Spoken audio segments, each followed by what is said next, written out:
Mesdames, messieurs, re-bienvenue à Parle-moi de santé. Je m'appelle Alexis Goujon, physiothérapeute. Bonne année à tous. Premier épisode de l'année 2021 ou 2021 comme on semble l'appeler maintenant. Donc, 13e épisode aujourd'hui, je reçois le kinésiologue Pierre-Marie Toussaint pour parler de mythes et réalités en entraînement physique, musculation, cardio. Donc, l'ensemble de l'activité physique, de l'entraînement. On a un peu discuté de plusieurs mythes et réalités, des sujets assez très précis avec des réponses précises. Donc, on a été, oui, évidemment, dans la discussion, mais aussi avec des points vraiment précis à aborder. Donc, quelques sujets qu'on a abordés, on a parlé d'échauffement, de cool-down, on a parlé de perte de poids liée à la musculation versus liée au cardio. On a parlé d'entraînement, de type d'entraînement cardio par intervalle de longue durée, la différence entre les deux. On a même parlé de sujets un peu que les gens souvent ont de la difficulté à bien comprendre ou qu'il y a plusieurs mythes qui les entourent, comme l'acide lactique, l'hydratation dans le sport. Donc, on a fait un tour d'horizon sur tous ces sujets qui sont en lien avec l'entraînement physique. Pierre-Marie Toussaint qui, comme je l'ai dit, est kinésiologue, est préparateur physique également. Il a une maîtrise en physiologie de l'exercice et lui, actuellement, il est préparateur physique de l'équipe de football des Carabins de l'Université de Montréal. Il a aussi de l'expérience avec des athlètes de très haut niveau. Il a été préparateur physique pour l'équipe de soccer de l'Impact de Montréal. Il a également aussi travaillé avec Georges Saint-Pierre comme préparateur physique.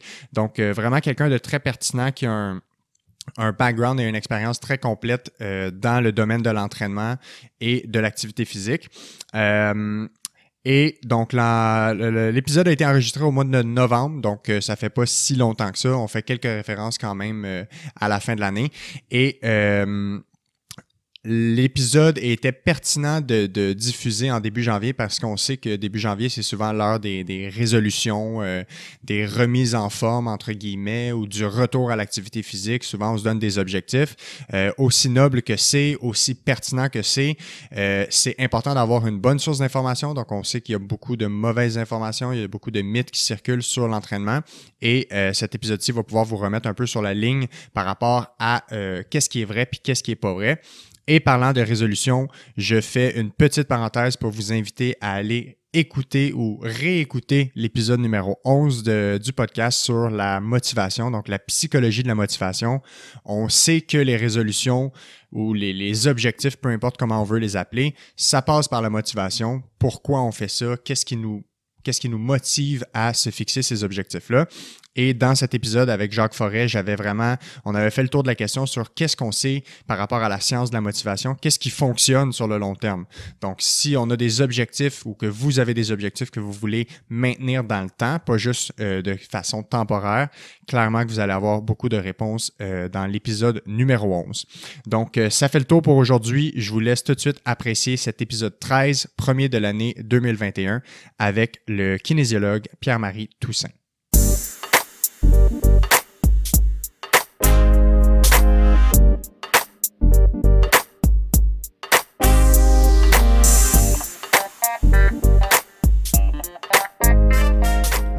C'est parti. Pierre-Marie Toussaint, bon matin. Bon matin. Comment ça va? Ça va très bien, toi? Ça va super bien. Merci d'avoir accepté l'invitation ce matin pour venir parler sur le podcast. Ça me fait plaisir. Ça fait longtemps que j'essayais d'avoir quelqu'un plus côté training, entraînement physique, musculation, mais aussi avec un background très intéressant au niveau universitaire, puis oui. ton expérience d'avoir travaillé avec des athlètes de haut niveau. Fait que je suis super content de te recevoir, puis je sais que tu as habituellement beaucoup de projets en cours, un horaire quand même chargé, là. Oui. Mais je suis très content d'être ici. Good, super. Fait qu'aujourd'hui, on veut parler un peu plus d'entraînement physique. On veut parler de préparation physique. Comme je le disais tantôt, toi, tu as une expérience quand même avec plusieurs années d'entraînement auprès d'athlètes de haut niveau. Fait que de comprendre un peu tous les mythes, les réalités qui sont associées à cet aspect-là du sport ou du fitness en général. Oui. Pour que les gens te connaissent un peu, toi, tu es kinésiologue de formation, puis j'aimerais ça que tu me parles juste un peu de ton parcours professionnel. C'est quoi le background d'études que tu as fait, puis qu'est-ce qui t'a amené vraiment à travailler comme tu travailles en ce moment? Oui. Bien, c'est-à-dire que je suis kinésiologue. Donc, la kinésiologie, c'est vraiment la science de l'entraînement et du mouvement. Donc, j'ai obtenu mon bac de l'Université de Sherbrooke en 1995. Donc, ça fait déjà plusieurs années que je travaille dans ce domaine-là. Présentement, ce que je fais, c'est que j'enseigne. Je suis chargé de cours à l'Université de Montréal, justement au département de kinésiologie. Et ça aussi, ça fait longtemps, là, depuis 2001 que je fais ça. Donc, ça va faire bientôt 20 ans que j'enseigne à l'Université de Montréal. Je suis aussi préparateur physique pour les Carabins de l'Université de Montréal, qui est l'équipe de football de l'université, qui est bien connue maintenant. Ensuite, je suis aussi préparateur physique pour l'équipe nationale de boxe, l'équipe nationale et l'équipe olympique, justement qui se préparent là, pour les Jeux olympiques qui ont été reportés à cause de la situation. Tokyo 2021, finalement. C'est ça, qui était censé être 2020, mais qui est maintenant 2021 à cause de la situation de la COVID. Ouais. Donc, on prépare pour qualifier le plus de boxeurs possible de l'équipe nationale canadienne. Donc, c'est ce travail-là que je fais aussi. J'ai été propriétaire avec mon frère de PerfMax, qui est un centre de conditionnement physique qu'on a fermé justement aussi à cause de la situation actuelle. On verra dans le futur si on va reprendre ces activités-là, mais pour l'instant, tout ce qui est entraînement, c'est un peu sur la glace parce que la situation est trop difficile présentement. Donc, c'est ça. J'ai une maîtrise en physiologie de l'exercice de l'Université de Montréal. Donc, j'ai fait mon bac à Sherbrooke, mais je suis revenu à Montréal parce que moi, je suis de Montréal. Je suis revenu à Montréal pour faire ma maîtrise et c'est ce qui m'a permis d'enseigner. Parce que pour enseigner à l'université, ça prend minimum une maîtrise. Donc, j'ai aussi une maîtrise en physiologie de l'exercice. Donc, ça, c'est un peu mon parcours et ce que je fais là, présentement puis qui a contribué à me donner de l'expérience dans ce domaine-là. Puis avant qu'on rentre dans le vif plus précis du sujet, toi, tu as travaillé avec des athlètes de haut niveau, comme je disais tantôt, puis parmi tant d'autres, comme exemple Georges Saint-Pierre, avec lequel tu as travaillé dans ses préparations physiques. Oui. C'est quoi, toi, que tu vois Qu'est-ce que ça implique d'entraîner des athlètes de haut niveau par rapport, tu sais, puis on parle du 1%, là, vraiment l'élite au niveau des athlètes, par rapport à entraîner des gens, tu sais, pas nécessairement monsieur, madame, tout le monde qui font du sport, mais tu sais, la différence entre des athlètes réguliers, des bons athlètes et vraiment l'athlète élite. C'est quoi la différence que toi, tu vois? Bien, c'est-à-dire que pour les gens en général, et même les gens qui font du sport de façon récréative, on veut quand même développer plusieurs qualités. On veut développer plusieurs facettes parce que la condition physique, la définition de la condition physique, c'est justement d'avoir des aptitudes dans plein de qualités différentes. Oui, dans plein de sphères. C'est ça, dans plusieurs qualités différentes. Donc, on va avoir un travail, par exemple, de force musculaire, de puissance musculaire, de capacité aérobie, de flexibilité, d'agilité. Donc, on veut être en bonne condition physique, ça veut dire être bon dans plusieurs choses, dans plusieurs qualités. Tandis que pour l'athlète d'élite, c'est pas du tout ça qu'on veut. En fait, on veut le spécialiser. Ouais. Bon, il y a un âge pour le faire, mais éventuellement, ce qu'on veut, c'est que l'athlète devienne le meilleur au monde dans une chose très précise. Bon, ça dépend des sports. Il y a des sports où, justement, on a besoin de plusieurs qualités. Ouais. Mais de toute façon, en général, ce qu'on veut, c'est le spécialiser dans une chose très précise. Et ça, c'est pas souhaitable pour la population en général. Même les gens qui le font de façon récréative, même quelqu'un qui joue au hockey, par exemple, 3 fois par semaine, bien, on veut quand même que dans la vie de tous les jours, il développe ses autres qualités. Ouais. Donc, c'est ça la grande différence. C'est l'hyper-spécialisation qu'on recherche avec l'athlète d'élite. Prenez, par exemple, un sprinter. Je travaille beaucoup en athlétisme avec les sprinteurs. Un sprinter, ça se doit d'être rapide. C'est à peu près la seule qualité qu'on veut développer. C'est pas souhaitable pour lui de faire de l'entraînement aérobie parce que pendant qu'il fait son entraînement aérobie, c'est du temps où il ne travaille pas sur sa vitesse. Donc, parce que tu entends de l'endurance dans le fond. Là. C'est ça. Par exemple, un marathonien. C'est ça. Donc, ce que les gens appellent du cardio. Ouais. Donc, faire du cardio pour un sprinter, c'est pas souhaitable parce que c'est du temps passé à travailler une qualité qu'il n'a absolument pas besoin dans son sport. Donc, vous voyez comment on veut spécialiser, puis dans une façon qui n'est pas nécessairement pour la santé globale. Non, c'est ça. C'est pas ça que l'athlète recherche. Il ne recherche pas la santé globale. Il cherche à être le meilleur dans la tâche précise qu'il veut exécuter. Ouais. On est vraiment dans un but de performance. Puis c'est ça que tu disais dans le fond. La différence, c'est que c'est hyper spécifique au sport et à l'athlète. Puis même dans un sport, j'imagine que chaque athlète est hyper différents aussi. C'est ça. Puis on voit que les qualités, par exemple, pour un lanceur de javelot, qui sont des qualités très spécifiques, techniques, qu'on n'utilise pas dans la vie de tous les jours, à part la course, Ouais. versus, comme toi, avec les joueurs de football avec lesquels tu travailles, ben, il y a quand même beaucoup de qualités sportives, physiques qui se retrouvent dans d'autres sports, comme la course, la vitesse, les sauts, C'est ça. lancer, attraper, des choses comme ça. C'est ça, c'est ça. Il y a des sports où on demande à développer plusieurs qualités, mais c'est toujours à un niveau qui est maximal, là, qui n'a pas de limite. Tu sais, comme un joueur de football ou un sprinter, il n'y a pas un moment où on dit « OK, tu es assez rapide, on arrête de travailler ta vitesse » ou « OK, tu es assez fort, on arrête de travailler ta force ». Je veux dire, chaque gain que tu peux aller chercher va te permettre d'être plus compétitif, d'être plus performant. Donc, il y a toujours cette recherche-là de repousser les limites. Puis à chaque fois qu'on a la chance d'être meilleur dans quelque chose, on va l'apprendre. Donc, on repousse tout le temps, ce qui n'est pas nécessairement souhaitable encore là pour la population générale, où est-ce que là, on veut vraiment un équilibre dans les qualités. Puis, une fois qu'on a atteint un très bon niveau, ben, on peut se permettre de juste le maintenir et pas toujours chercher à exceller puis à repousser encore les limites. Oui, exact. Puis tu as amené un bon point, puis je n'avais pas nécessairement pensé à parler de ça aujourd'hui, mais tu as parlé tantôt brièvement de la différence entre les jeunes enfants, qu'on ne veut pas nécessairement amener à un niveau de spécialisation dans un sport. Puis j'en avais parlé un peu dans l'épisode 4 où on avait parlé de physio du sport, puis on avait parlé de, surtout le plongeon ou par exemple en gymnastique où les jeunes vont être quand même entraîné à très, très haut niveau d'un très bas âge.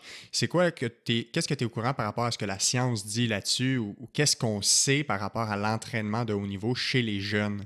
Bien, il y a quand même un consensus là-dessus qu'il faut éviter l'hyperspécialisation chez les jeunes. Donc, quand on dit chez les jeunes, là, c'est avant l'adolescence. Là. Donc, avant l'adolescence, on ne voudrait pas plonger un jeune dans une discipline, puis le garder là-dedans, puis lui donner un gros volume d'entraînement. Et ne faire que ça, dans le fond. Et ne faire qu'un seul sport, une seule discipline.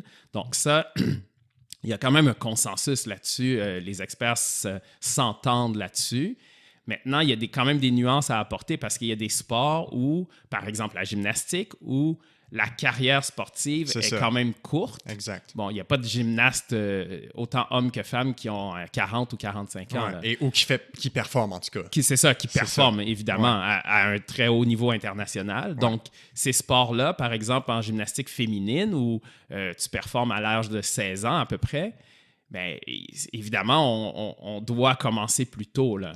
Mais même dans ces sports-là, si on a la chance de développer d'autres qualités, encore là, chez les plus jeunes, au point de vue des blessures, au point de vue de la charge mentale, c'est reconnu qu'au niveau de la charge mentale, c'est beaucoup mieux de diversifier plus tôt et de spécialiser un peu plus tard, là, toujours par rapport à l'adolescence. Donc, là-dessus, il y a quand même un consensus. Au bout de la ligne, ça fait des êtres un peu plus équilibrés, autant au niveau physique qu'au niveau sain d'esprit, mental. C'est ça. Si on regarde au niveau santé globale, parce qu'un athlète, ça reste un être humain aussi. Exact. Donc, au niveau santé globale, chez les plus jeunes, on diversifie.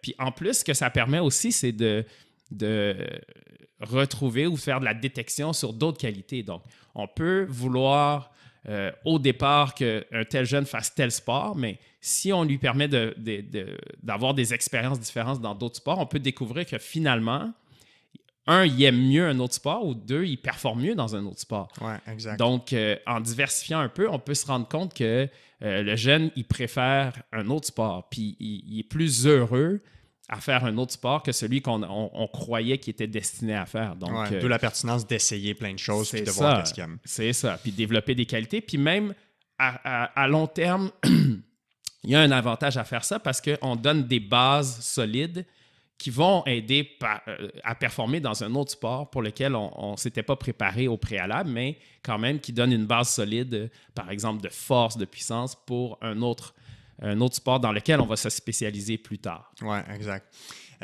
Avant qu'on rentre encore dans le vif du sujet, je voulais savoir, je sais que, en fait, tout le monde sait maintenant que le fitness, l'entraînement, ça monte en popularité. On est en début novembre 2020, fait que là, il y a encore plus de d'engouement par rapport à l'entraînement parce que les gens sont confinés chez eux, ils cherchent une façon de rester actifs, d'avoir un certain équilibre au niveau de leur santé mentale aussi. Puis le sport ou l'entraînement demeure une solution qui est vraiment merveilleuse et qui devrait vraiment être favorisée. Ouais. Mais malheureusement, on est à une époque où il y a les réseaux sociaux, il y a les recherches Internet illimitées et il y a beaucoup de désinformation. Il y a beaucoup de fausses croyances, il y a beaucoup de mythes associés à l'entraînement. Il y a beaucoup de personnes aussi qui s'improvisent un peu conseillers et professionnels là-dedans. Pourquoi c'est important d'avoir une bonne éducation par rapport à la bonne information pour s'entraîner, que ce soit au niveau de la musculation ou de l'entraînement physique en général? Bien, en fait, l'avènement des réseaux sociaux puis les médias non traditionnels, ce que ça fait, c'est que il y a une multitude d'informations qui sont véhiculées, puis les gens n'ont pas nécessairement la formation pour décortiquer ces informations-là. Ouais, pour l'interpréter. Pour l'interpréter, pour scruter cette information-là, la séparer, qu'est-ce qui est vrai, qu'est-ce qui est faux. Donc, ça a démocratisé l'information. Tout le monde a accès à tout facilement, mais les gens n'ont pas les outils nécessaires pour différencier ça. Donc, c'est pour ça que le professionnel est la personne qu'il faut consulter pour départager l'information puis voir ce qui est vrai et ce qui est faux. Donc, le conseil à donner à tout le monde, c'est de toujours faire affaire avec des gens qui sont formés, qui peuvent vous aider dans votre démarche d'entraînement ou d'accession à la santé, parce que c'est ces gens-là qui peuvent mieux décortiquer le vrai du faux de par leur formation et de par le fait qu'ils se tiennent à jour. Donc, il ne s'agit pas d'être formé puis d'avoir un diplôme, mais d'être à jour dans ce qui sort. Lire les études, faire la part des choses, lire les revues de littérature pour voir où est-ce qu'on en est dans les connaissances sur tel et tel sujet. Puis ça, c'est dans tous les domaines. Ouais. Les réseaux sociaux, les médias non traditionnels, ce que ça fait, c'est que ça permet de véhiculer toutes sortes d'informations qui peuvent être fausses, mais dans tous les domaines. On l'a vu là, dans ce qu'on vit présentement, dans la pandémie de la COVID. Il y a beaucoup d'informations qui circulent, des fois des choses aberrantes qu'on voit, qu'on entend, puis ça circule, les gens embarquent là-dedans parce qu'ils n'ont pas les outils pour décortiquer. Donc, le domaine de l'entraînement, il n'est pas différent des autres. Il n'est pas épargné du tout. Il n'est pas épargné du tout, au contraire. Et c'est un phénomène auquel il faut vraiment faire attention, puis vraiment toujours faire affaire avec des gens qui sont formés puis qui sont à jour dans leurs connaissances. Oui, exact. Tu feras juste attention avec la table, elle est quand même sensible au bruit. Là. Okay. Mais tu es comme moi, tu es quelqu'un qui parle beaucoup avec les mains. Oui. Mais il n'y a pas de stress. Yes, mais j'aime ça. Rentrons dans le vif du sujet. Je sais que les gens aiment souvent quand on a vraiment des sujets concrets que les gens peuvent vraiment se dire, bon, ça, je me reconnais là-dedans, puis c'est des conseils sur lesquels je peux me baser. Commençons avec l'échauffement, parce que avant même de faire un sport, avant même de s'entraîner, souvent on a ce qu'on appelle l'échauffement. Oui. De un, c'est quoi l'échauffement? À quoi ça sert? Quand est-ce qu'on en a besoin? Puis on fera peut-être tout le temps la nuance, ou tu feras la nuance entre quand on parle plus de musculation versus quand on parle plus d'entraînement qu'on va appeler cardio, courir, vélo, etc. Puis si on part avec l'échauffement, c'est quoi qui est important de savoir par rapport à ça? Bien, tout d'abord, il faut distinguer entre échauffement et étirement. Donc, souvent, les gens mélangent les deux. Donc, il y a l'activation, celle qui sert à augmenter la température corporelle, à bouger. En fait, toujours avec des choses, l'échauffement, l'activation doit toujours ressembler à l'activité qu'on va faire. Donc, l'exemple très facile que je peux donner, c'est que, par exemple, je ne vais pas m'échauffer en nageant si je m'en vais courir. Ouais. Donc, c'est toujours de faire une activité qui est très semblable à un niveau d'intensité moindre à ce qu'on va faire.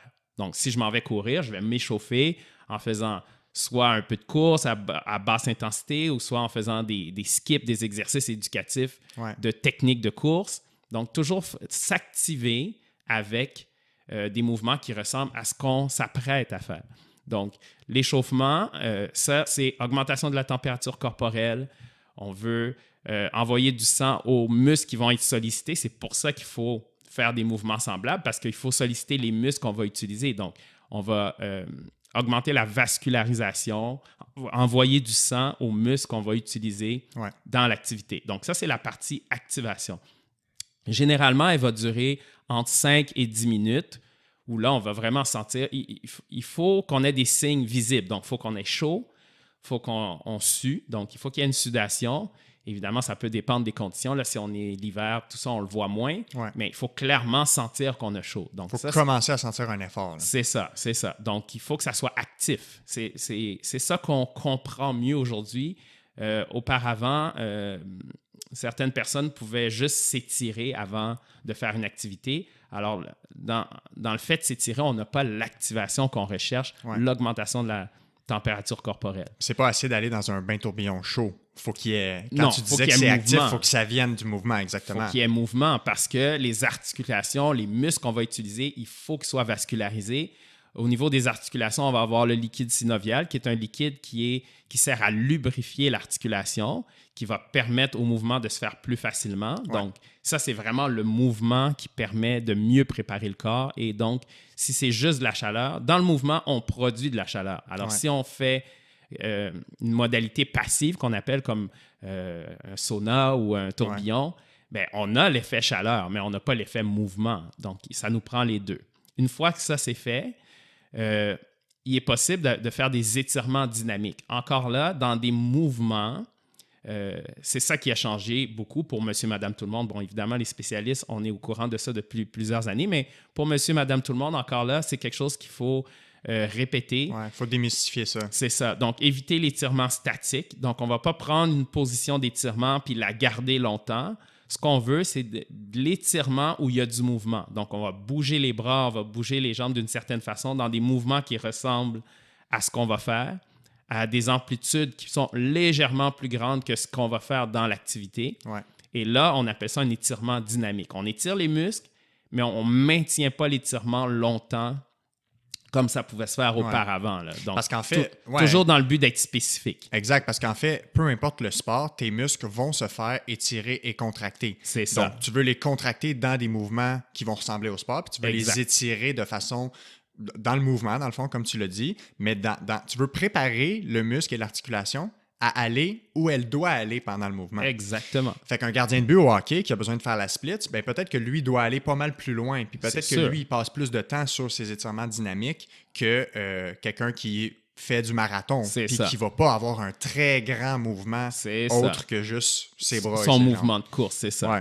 Donc, si je me trompe pas, l'aspect échauffement et préparation du corps est de plus en plus aussi connu comme étant aussi une préparation de notre cerveau à effectuer l'activité. Oui. Fait que quand tu parles de gestes sportifs ou gestes spécifiques, ben, on met notre cerveau dans un état où il se prépare à être prêt à faire ces gestes-là. C'est ça. Donc, juste en créant dans une situation contrôlée les mouvements qu'on va faire, dans la vitesse qu'on va les faire, dans les amplitudes, dans l'amplitude de mouvement qu'on va le faire, bien, déjà, notre cerveau se prépare, il comprend que c'est ce qui s'en vient et il y a une préparation mentale qui vient avec ça aussi.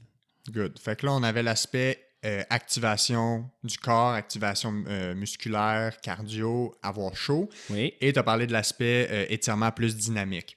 Est-ce qu'il y a autre chose qui complète l'échauffement pour toi ou ça regroupe vraiment ces deux catégories-là? C'est les deux grandes étapes de l'échauffement. L'activation, donc bouger, avoir chaud, et l'étirement dynamique qui est d'avoir un cycle d'étirement-contraction comme ça se passe dans l'activité et non pas un cycle où il y a juste étirement parce que sont rares les activités où on fait juste s'étirer. C'est toujours un ensemble de contractions et d'étirements dans certaines amplitudes. Donc, une fois qu'on a fait ces deux choses-là, on est prêt. Souvent, dans le sport de haut niveau, après la période d'étirement dynamique, on va faire une réactivation qu'on appelle. Donc, parce que l'étirement dynamique se fait à un niveau d'intensité un peu plus bas. Tu sais, on est moins en train de bouger, on est moins... on a moins chaud. On a moins chaud, c'est ça. Donc, ça se peut que la température corporelle diminue un petit peu pendant cette période. Et juste quelques minutes avant l'épreuve, par exemple un sprinter, on va faire une réactivation, donc pour retrouver l'état d'alerte, ouais, c'est ça, exact, c'est un bon mot. C'est ça. L'état d'alerte, l'état de préparation là, à un haut niveau en refaisant une courte période de réactivation.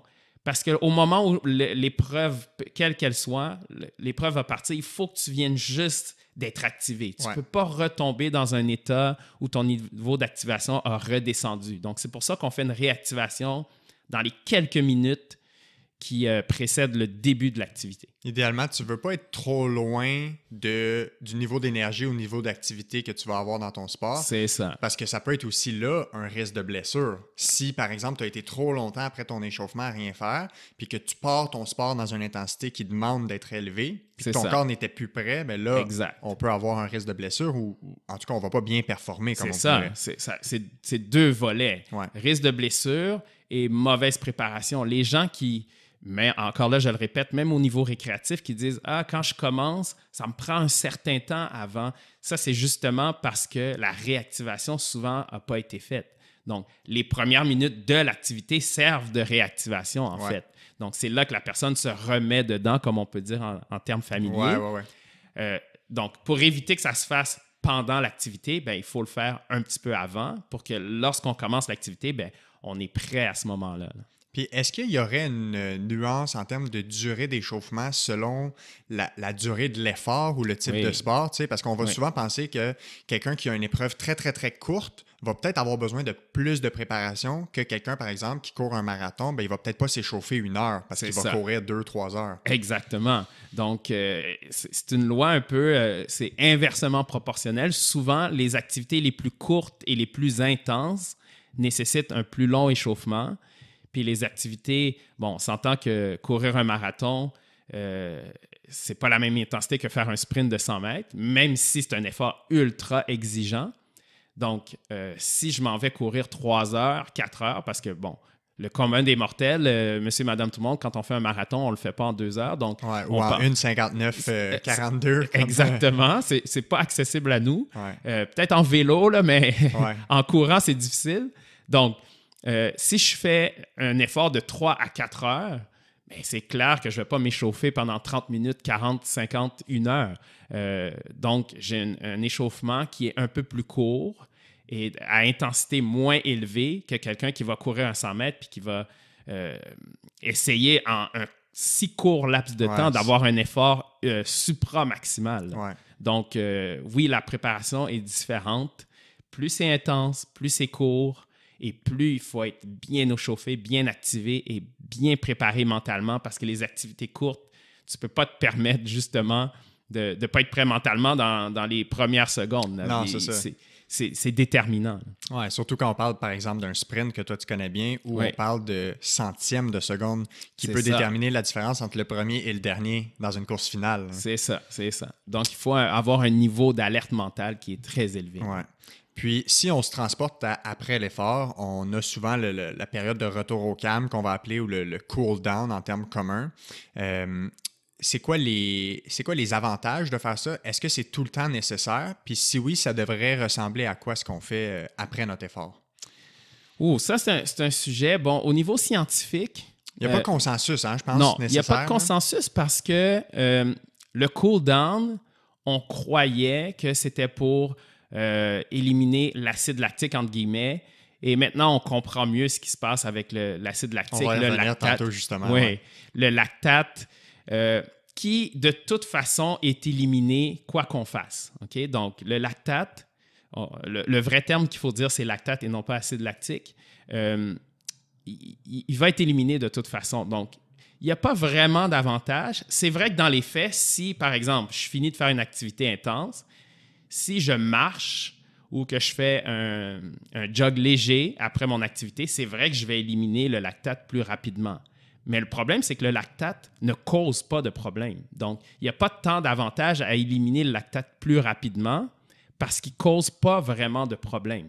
Donc, on ne gagne pas à l'éliminer plus vite. Il n'y a pas d'avantage. Il n'y a pas d'avantage. Parce que les gens vont souvent parler de mes douleurs musculaires, l'acide lactique, le lactate. Ils vont utiliser le terme acide lactique au lieu du terme lactate, puis ils vont parler de douleurs musculaires, de crampes, de choses comme ça. C'est ça. Et ça, c'est aucunement relié au lactate, c'est justement. Donc, c'est pour ça qu'on comprend qu'il n'y a pas tant d'avantages. Si votre activité suivante, supposons vous venez de courir ou vous venez de jouer une partie de hockey, peu importe, si votre activité suivante, c'est le lendemain ou le surlendemain ou peu importe, que vous éliminiez le lactate en 1 heure ou en 2 heures, ça ne va rien changer. Il va être éliminé de toute façon, d'autant plus qu'il ne cause pas de courbatures. Les courbatures sont causées par des micro-lésions musculaires qui s'installent souvent quand on fait quelque chose de nouveau. Vous allez remarquer, à chaque fois que vous faites un changement, c'est là que vous avez des courbatures. Donc, on reprend un nouveau sport, c'est comme ça. Le premier jogging de l'année. Exact. Donc, dès que c'est un changement dans ce qu'on faisait dans notre état précédent, donc si j'avais pris un repos, puis là, je me remets à faire une activité, bon, je vais être courbaturé. Si je fais quelque chose de nouveau, aujourd'hui, je cours en pente au lieu de courir sur le plat, je vais être courbaturé parce que c'est nouveau, parce que la sollicitation musculaire est différente. Si je lève plus lourd aujourd'hui en musculation, j'ai décidé de prendre des charges plus lourdes, je vais avoir des courbatures. Si j'ai décidé de faire des mouvements que je ne fais pas habituellement, je vais avoir des courbatures. Donc, on voit que c'est une sollicitation différente qui crée des courbatures parce qu'on vient solliciter des fibres musculaires différentes qui n'ont pas été sollicitées de cette façon-là auparavant et ça crée des micro-lésions. Donc, une fois que c'est installé, c'est installé. C'est un processus inflammatoire qui va prendre quelques jours, on va le sentir. Tout de suite après l'activité, on commence à le sentir. Le lendemain, on le sent un peu plus. Souvent, 48 heures après, on le sent encore plus. Donc, c'est le processus inflammatoire qui s'installe. Puis après 48 heures, là, ça commence à baisser parce que le corps a tous les outils nécessaires pour réparer ces micro-lésions-là qui se sont installées. Donc, il n'y a pas grand-chose qu'on peut faire à part diminuer un peu ses activités. Bon, ce n'est pas confortable de retravailler sur des courbatures. Donc, on peut diminuer son intensité, prendre un repos, mais le processus va se faire de toute façon. Donc, c'est pour ça que le retour au calme, on le questionne de plus en plus parce que ça n'apporte pas nécessairement un grand avantage. Là où ça pourrait aider un peu, c'est si, par exemple, souvent les athlètes qui ont à faire des épreuves la même journée. C'est exactement là où je m'en allais. Ouais. Exact. Donc, si je fais quelque chose puis j'ai à refaire une autre épreuve 2 heures après, parce que c'est un tournoi à la ronde ou peu importe le sport, bien là, ça pourrait être avantageux d'avoir une forme de récupération avant de refaire l'activité. Mais pour les gens en général, quand on fait une activité physique, la prochaine fois qu'on va en refaire une, c'est le lendemain. C'est ça. Pour le commun des mortels, c'est ça. C'est ça. C'est le lendemain. Donc, il s'agit juste de bien récupérer, bien manger après, bien dormir. On oublie que c'est la chose la plus importante. La façon de se reposer, c'est de dormir. Donc, si on dort bien, on se nourrit bien, on est prêt le lendemain à faire son activité. Puis si on a des courbatures, on réduit son intensité parce que c'est moins confortable, on est moins performant. Puis on laisse le processus de guérison se faire de ces micro-lésions-là qui se sont installées. Donc, la pertinence serait surtout dans le cas des gens qui vont avoir plusieurs épreuves dans la même journée ou un deuxième entraînement. Exact. Tu sais, moi, je pense souvent aux nageurs qui sont habitués de s'entraîner 2 fois par jour, souvent le matin et l'après-midi. Oui. Il y a comme un parallèle avec le fameux mythe de la collation post-entraînement. Tu sais, on ne parle pas nécessairement de nutrition aujourd'hui, mais j'en avais parlé dans un autre épisode. Puis, les gens sont souvent, il y a comme un engouement autour de la collation tout de suite, immédiatement après l'entraînement, dans la fameuse fenêtre de 30 minutes. Oui. Alors que la science démontre plutôt que c'est pertinent quand il va y avoir encore un second effort pour rebâtir les réserves énergétiques qui vont être souvent les réserves de glucides, là, de sucre. C'est ça. Mais quand quelqu'un fait son sport le lendemain ou le surlendemain, ben, juste sa nutrition pendant les heures suivantes, ses repas vont rebâtir ces ressources-là. Fait qu'il y a comme un parallèle après de l'entraînement au niveau nutritionnel puis au niveau cool-down aussi. Oui. C'est un phénomène qu'on voit souvent quand la science apporte certaines informations puis que c'est repris par la population en général. Souvent, c'est des recommandations qu'on donne à des athlètes parce que les études ont été faites dans des contextes de performance. Puis ensuite, monsieur, madame, tout le monde voit ça et dit « Ah, ça serait intéressant, il faudrait que je fasse ça. » Oui, ça peut être bon, sauf que c'est fait pour des contextes de performance. C'est ça. Puis dans des contextes bien précis où, par exemple, l'athlète a à refaire une performance la même journée quelques heures après, Mais si ce n'est pas notre cas, on ne peut pas appliquer quelque chose qui a été déterminé pour un contexte sportif de performance à un contexte récréatif d'entraînement ou de sport pour le plaisir. Là. Donc, il faut faire attention à ces choses-là. Des fois, ça s'applique à la performance, mais ça ne s'applique pas au sport récréatif. Ouais, en science, ce qu'on appelle le concept de validité externe, là, qui est de prendre les résultats d'une étude et de vérifier si c'est valide dans quelle population. C'est ça. Fait que c'est comme quand des fois, ils font des études sur des microcellules de rats, puis là, après ça, ils trouvent des résultats sur des microcellules de rats, puis après ça, on extrapole ça, puis on dit que, bon, le chocolat fait maigrir les humains, tu sais, des choses comme ça. Là. Exact.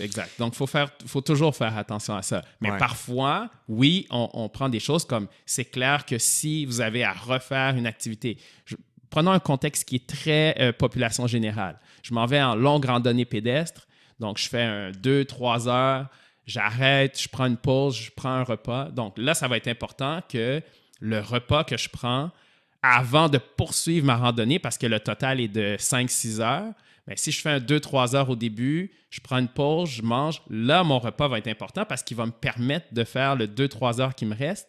Et là, je vais m'assurer d'avoir assez de glucides et tout ça. Là, ça devient un repas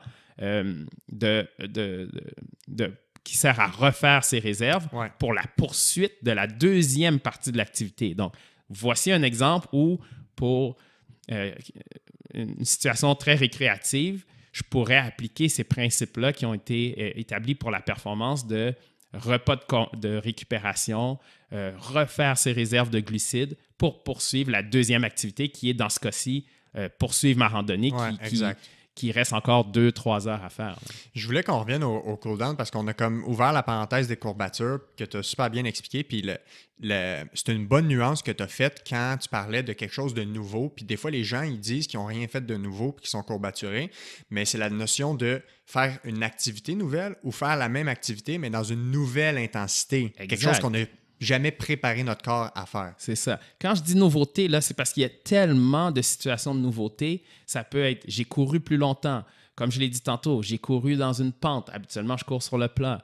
J'ai couru à une vitesse plus élevée. J'ai utilisé des nouvelles chaussures. Il y a plein de situations où, dès qu'il y a quelque chose de nouveau, la sollicitation musculaire change. Puis c'est ça qui fait qu'on va recruter des fibres qui, normalement, sont un peu moins utilisées. Et c'est ce qui fait qu'il y a courbature parce que ces fibres-là ont été surutilisées, entre guillemets, à un niveau qui ne sont pas utilisées normalement. Donc, c'est vraiment la nouveauté qui va créer ces courbatures-là. Là. Puis, quand je dis nouveauté, je le répète, c'est à plein de niveaux différents où on peut faire quelque chose de nouveau. Ouais. Maintenant, ça peut ne pas être très nouveau, mais c'est juste, j'ai couru plus vite, j'ai poussé plus, j'ai augmenté mon niveau d'intensité sans changer l'activité en tant que telle. Donc, il faut voir ça plus large que juste j'ai fait une nouvelle activité ou un nouveau mouvement. Oui, puis même au-delà de ça, peut-être qu'on a fait exactement la même chose dans un moment où notre corps est plus fragile, moins robuste, donc moins de sommeil, plus de stress, fatigué, moins bonne nutrition, exactement. C'est ça. C'est vraiment multifactoriel. Exactement. Donc, ça peut être juste parce que j'étais plus fatigué cette journée-là et donc l'effort est devenu un effort un peu plus intense étant donné mon niveau de fatigue. Là. Je veux revenir sur l'acide lactique là, qui est vraiment un concept, je pense que les gens ont de la difficulté à comprendre. Je ne sais pas d'où c'est sorti qu'on a mis beaucoup de blâme sur l'acide lactique. D'abord, peux-tu différencier l'acide lactique du lactate? Oui. À quoi ça sert? On sait que c'est un déchet métabolique qu'on va appeler. Là. À quoi ça sert? Pourquoi c'est produit? Puis est-ce qu'on devrait s'en préoccuper de ça? Oui. En fait, si on veut mettre ça simple, parce qu'évidemment, c'est métaboliquement quelque chose de très complexe, mais si on veut mettre ça simple, c'est que quand on fait une activité intense, la voie que le corps va utiliser pour produire de l'énergie va produire ce que les gens appellent de l'acide lactique, mais qui ne restera pas en acide lactique, mais qui va produire du lactate, qui est le dérivé de l'acide lactique. Donc, ça va produire du lactate. Puis le lactate, il ne faut même pas le voir comme un déchet métabolique, il faut le voir comme une façon de réserver de l'énergie, de réserver du carburant. Parce que comme j'ai besoin d'énergie plus rapidement, le corps va utiliser une voie de production d'énergie qui est plus rapide, mais qui dégrade partiellement le sucre, les glucides. OK? Donc, pensez-y, si vous voulez obtenir de l'énergie rapidement, est-ce que c'est pertinent de dégrader complètement la molécule ou de la dégrader à la moitié? Parce que ça prend moins de temps de dégrader la moitié de la molécule. C'est comme un shortcut. C'est ça, c'est un shortcut. Donc, je dégrade la moitié de la molécule de glucides parce que ça va me donner de l'énergie plus rapidement. Si je suis en train de faire un 400 mètres, j'ai besoin d'énergie rapidement. Je n'ai pas le temps de dégrader au complet ma molécule de sucre. Je la dégrade partiellement. Le bout qui reste, qui n'a pas été dégradé, c'est ça, le lactate. Là, je vulgarise. Ouais, on le simplifie, okay? là. C'est ça, on le simplifie. Donc, le bout qui n'a pas été dégradé, c'est ça, le lactate. OK? Parce que je n'ai pas le temps. J'ai besoin d'énergie rapide, je prends un shortcut. Ensuite, quand j'ai fini mon activité, le bout qui n'a pas été dégradé, le lactate, va être dégradé éventuellement. C'est pour ça que je disais tantôt, quoi que vous fassiez, ce restant de molécules de glucose va être dégradé par après.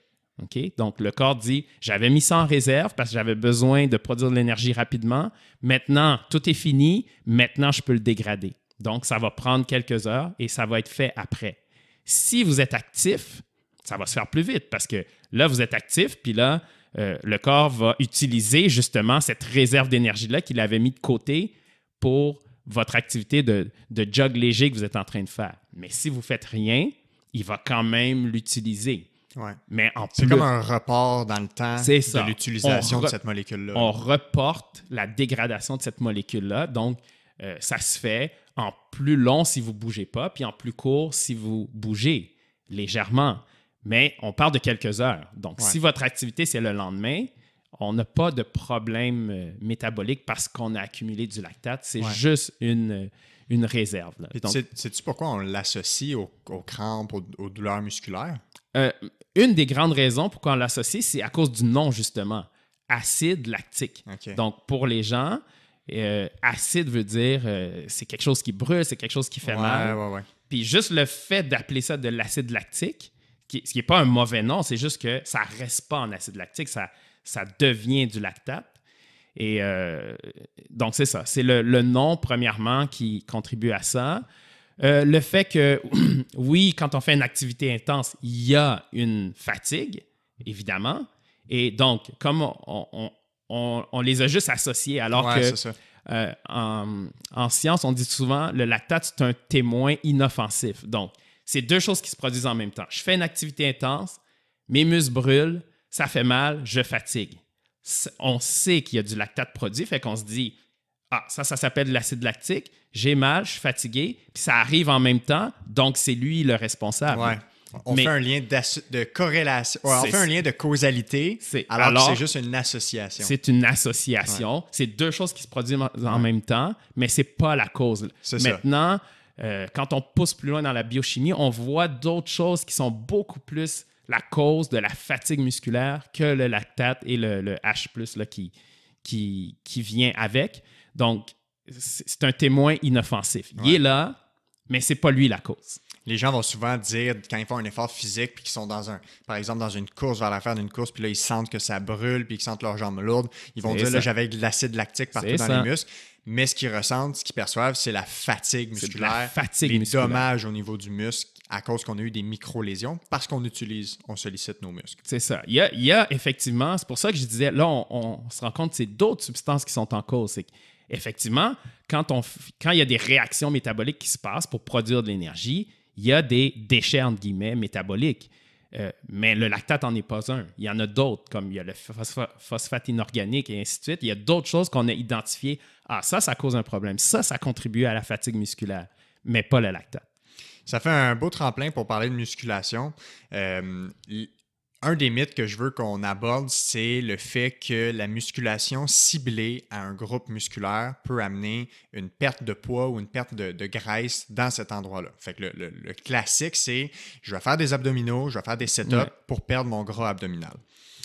C'est quoi la nuance à faire ici? Qu'est-ce qu'il faut expliquer pour bien comprendre comment ça fonctionne la musculation? Puis pourquoi c'est faux de dire qu'on est capable de perdre du gras en faisant de la musculation localisée?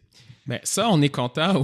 Les spécialistes de l'activité physique, on est content parce qu'à ce niveau-là, je pense que les gens sont arrivés à un point où ils comprennent un peu plus ça, généralement. Il y a encore des gens qui croient que en faisant une activité localisée, on va perdre du gras à cet endroit-là, mais de moins en moins. Donc, le travail d'information, d'éducation, il a fait son chemin pour cet aspect précis-là. Mais encore, il y a des gens qui croient ça. Donc, si je fais une activité localisée, comme par exemple faire des redressements assis, faire des exercices d'abdominaux, le substrat, le carburant énergétique qui va être utilisé pour faire mes contractions de l'exercice que je fais, c'est pas du gras. Okay? Principalement, ça va être du sucre. Donc, on appelle ça le glycogène, le sucre qui est en réserve dans le muscle. C'est celui-là qui est utilisé pour faire l'exercice. L'autre aspect, c'est que faire un exercice localisé, ça n'apporte pas une grande dépense énergétique. C'est ça, on ne va pas être très, très, très essoufflé.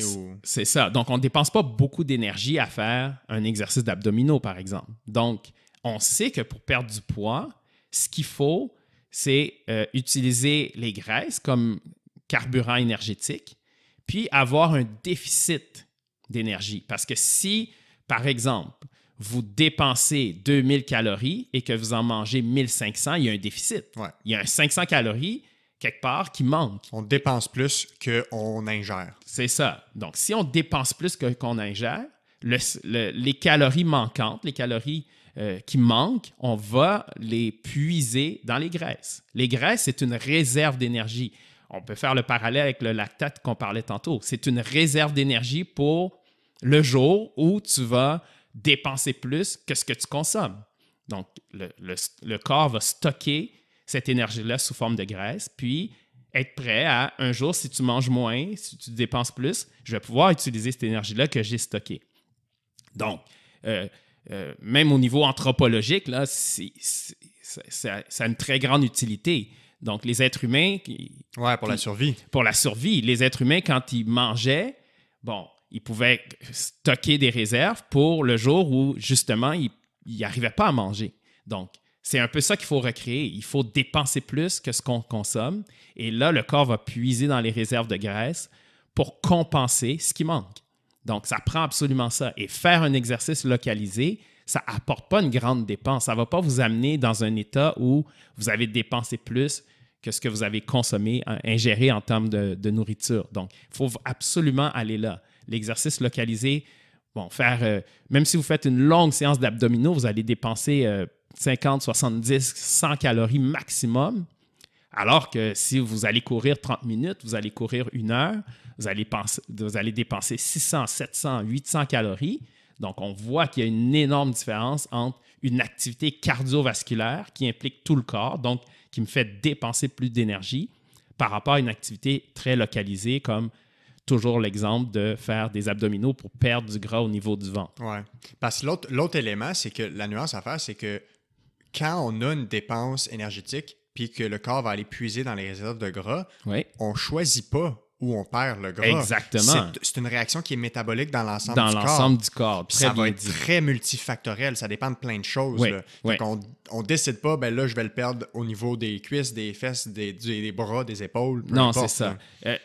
C'est très facile à comprendre, cet aspect-là. C'est que lorsque vous faites, par exemple, une activité cardiovasculaire comme courir, faire du vélo, patiner, faire du ski de fond, le corps va mobiliser les graisses dans l'ensemble du corps. Il va mobiliser les graisses, l'envoyer dans le sang, et c'est ces graisses-là qui vont être utilisées, soit celui qui est présent dans les muscles, ou soit les graisses qu'on appelle sous-cutanées, les graisses qu'on a dans l'ensemble du corps, qui sont dans les réserves, justement. Il va les dégrader, les envoyer dans le sang pour qu'ils soient utilisés. Donc, c'est vraiment une utilisation qui est très globale. On ne peut pas décider à quel endroit on va le perdre. C'est très global. Et si les gens souvent disent « Ouais, mais à cet endroit-là, j'ai de la misère à perdre à cet endroit précis-là », il faut juste continuer parce que cet endroit précis-là contribue globalement à envoyer des graisses dans le sang. Donc, il faut continuer, puis éventuellement aussi, cet endroit-là va contribuer. Donc, la solution, quand on a quand on veut perdre à un endroit, c'est de continuer à faire ses activités cardiovasculaires, dépenser beaucoup d'énergie, s'assurer d'en consommer moins que ce qu'on dépense, puis les graisses de tout le corps vont contribuer à compenser l'énergie qui manque et tout ça va contribuer à la perte de poids. Oui, puis il ne faut pas oublier qu'il y a une grande partie qui se trouve dans l'assiette, dans l'alimentation. Justement, ce n'est pas juste une question de ce qu'on fait en termes d'activité physique, c'est beaucoup juste en tant que tel notre alimentation en général. Oui, ça aussi, un consensus scientifique, c'est que le rôle de l'alimentation dans la perte de poids est un peu plus important que le rôle de l'activité physique. Pourquoi?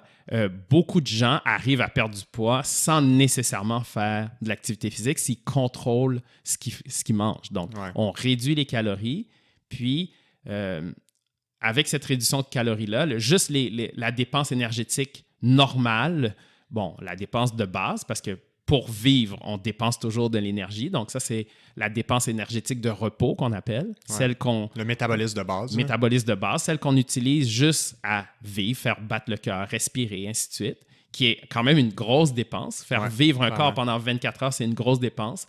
On parle de plus de 1000 calories pour tout le monde. Alors, cette dépense-là, plus nos activités de la vie de tous les jours, se déplacer, et ainsi de suite, si quelqu'un surveille bien ce qu'il mange puis réduit ses calories, juste avec ça, souvent, certaines personnes arrivent à perdre du poids. Donc, l'activité physique, c'est juste un plus pour augmenter un petit peu sa dépense. Mais il a été démontré que vraiment, l'alimentation a un rôle un peu plus important que l'activité physique parce qu'il serait tellement facile de faire de l'activité physique, mais de consommer au niveau alimentaire un niveau de calories égal à ce qu'on dépense. C'est très facile de faire ça. Donc, si je bouge à tous les jours, mais que je consomme égal à ma dépense, je ne vais pas perdre de poids. Donc, j'ai beau faire 1 heure par jour, si je consomme égal à ce que je dépense, il n'y a aucune perte de poids qui va se produire.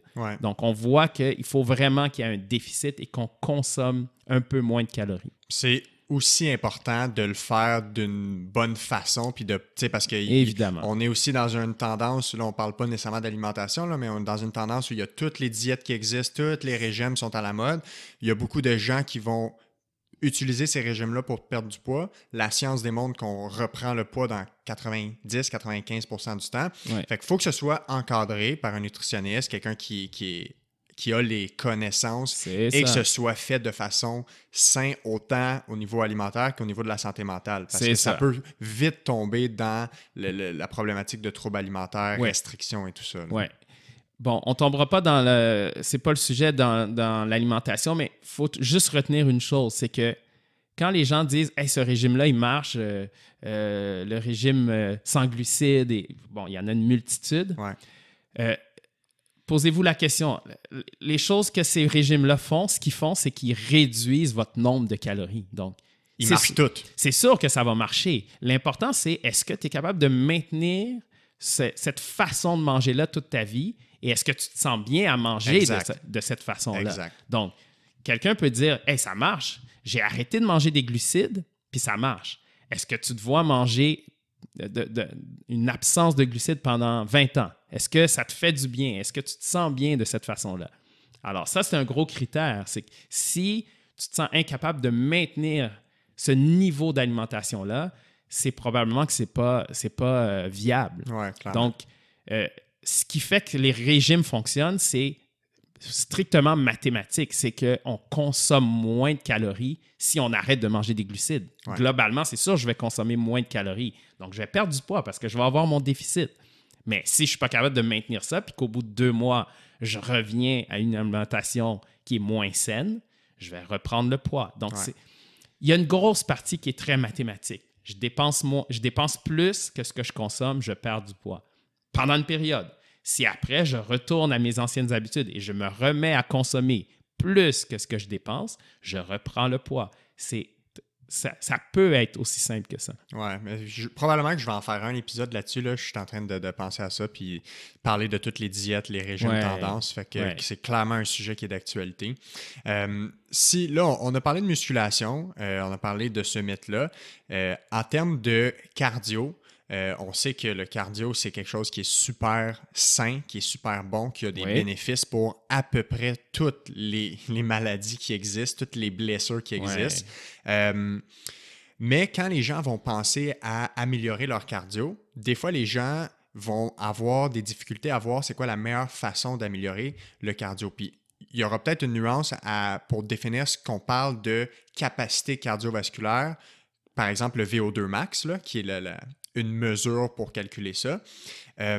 Qu'est-ce que ça prend pour améliorer notre cardio, justement, nos capacités cardiovasculaires? Puis c'est quoi la différence entre l'entraînement par intervalle versus l'entraînement continu? Puis y en a-tu qui sont plus intéressants que d'autres par rapport à cette amélioration-là du cardio? Ouais, il y a beaucoup de choses à dire là-dessus. Ouais. On va essayer de départager démêler tout ça. ça. Ouais. Bon, il y a 2 types de qualités cardiovasculaires qu'on veut développer. On veut développer l'endurance, donc ma capacité à aller à une intensité plutôt basse, mais longtemps. Par exemple, si je m'en vais en randonnée de ski de fond pendant 3 heures, ce que je veux, c'est, je ne vais pas à haute intensité, mais je veux être capable de poursuivre mon activité pendant 3 heures. Ça s'appelle l'endurance aérobie. Donc, c'est-à-dire ma capacité à faire une activité longtemps, très longtemps, plusieurs heures. Ça se développe en faisant justement, comme le terme le dit, des activités longtemps. Donc, partir en ski de fond, en jogging pendant 1 heure, 2 heures, ça développe mon endurance, donc ma capacité à maintenir longtemps l'activité. D'autre part, il y a la puissance aérobie qu'on appelle. Donc, dès qu'on parle de VO2 max, ces notions-là, on parle de puissance aérobie. Donc, ma capacité de faire une activité cardiovasculaire, mais à une intensité plus élevée, par opposition à la faire à basse intensité longtemps. Plus haute intensité, un peu plus court, mais plus haute intensité. Ça, c'est la puissance aérobie. Et les 2 types d'entraînement qui développent un et l'autre sont différents. Si je veux développer mon endurance, je cours ou je skie ou je fais du vélo à basse intensité longtemps. Puis si je veux développer ma puissance aérobie, ma capacité à faire une activité cardiovasculaire, mais intense, là, je vais faire ce qu'on appelle de l'intervalle training ou de l'entraînement par intervalle. C'est-à-dire un effort plus court, intense, un repos. Un effort plus court, intense, un repos. Donc, l'alternance entre des efforts cardiovasculaires intenses et des périodes de repos. Ça, comme le nom le dit, ça va développer ma puissance aérobie, donc ma capacité à aller à plus haute intensité. Donc, j'ai besoin d'un peu des deux. Ouais. Lorsque je fais de l'activité cardiovasculaire. Si vous faites que des randonnées pédestres, vous n'avez pas besoin de puissance aérobie parce que vous êtes toujours à intensité basse longtemps. Sauf si vous voulez la monter à la course ou rapidement. Exactement, c'est ça. Donc, quand on a des hausses d'intensité, par exemple, si je veux marcher plus vite, si je veux monter une côte à une vitesse quand même appréciable, bien là, je vais avoir besoin d'un peu de puissance aérobie. Dès que j'ai à monter mon intensité. Si je fais une activité interminante comme je joue au hockey, parce que là, le hockey, c'est justement la définition même de la puissance aérobie, c'est-à-dire des efforts courts entrecoupés de pauses. Donc là, j'ai besoin d'un peu plus de puissance aérobie. Généralement, ce qu'on dit, il faut, pour avoir une bonne santé cardiovasculaire, c'est de jumeler un peu les deux. Ouais. Donc, de faire certaines séances d'entraînement. On dit généralement, pour monsieur, madame, tout le monde, 2 séances par semaine maximum. Je suis quelqu'un qui s'entraîne plusieurs fois par semaine. Là. 2 séances maximum. 1 à 2 séances d'intervalle parce qu'elles sont à plus haute intensité puis elles fatiguent un peu plus. Puis le reste se fait en endurance aérobie. Donc, quand on part puis on fait une longue sortie, 30, 40, 1 heure, 2 heures. Ouais. Donc, ça, c'est de l'endurance aérobie. Donc, 1 à 2 séances d'intervalle. Et le reste, par exemple, quelqu'un qui s'entraîne 4 fois par semaine va faire 1 séance d'intervalle, maximum 2, puis le reste en endurance aérobie. Puis ça va être très variable selon le type de sport, selon où est-ce que la personne est rendue dans sa saison, parce qu'il y a ce qu'on appelle la périodisation aussi, là, que j'ai abordé non, il n'est pas encore sorti, là, mais un autre épisode, où est-ce qu'on doit avoir un entraînement différent selon où est-ce qu'on est rendu dans la saison, selon l'athlète aussi. Dans l'année, c'est ça. Ouais. Généralement, on veut développer les deux, mais évidemment, il y a des sports où c'est beaucoup plus la puissance. Je reviens à l'exemple du hockey. Le hockey, c'est pas un sport continu à faire pendant longtemps, comme peut l'être le marathon. Ouais. Donc, l'intensité est plus élevée, donc il faut s'entraîner en intensité. Le problème, c'est que l'entraînement en intensité est un peu plus risqué. Apporte plus de fatigue. C'est plus facile de se blesser quand on va à haute intensité. Par exemple, un mouvement qui est mal fait, mais qu'on fait souvent ou à haute intensité, peut générer des blessures. Donc, il faut faire attention. Aussi, ça fatigue autant physiquement que mentalement. C'est plus difficile, c'est exigeant de faire de l'intervalle. Donc, ça peut amener une certaine fatigue mentale qui fait qu'on en vient à avoir une aversion pour l'activité parce que c'est trop difficile puis qu'on sent qu'on ne récupère pas entre les séances. Donc, même dans les sports qui demandent de la puissance aérobie, on dit, pour la population en général, c'est rare qu'on va faire plus qu'1 à 2 séances d'intervalle à haute intensité dans la semaine. Tout ça dans le but de santé. On n'est pas dans la performance, donc...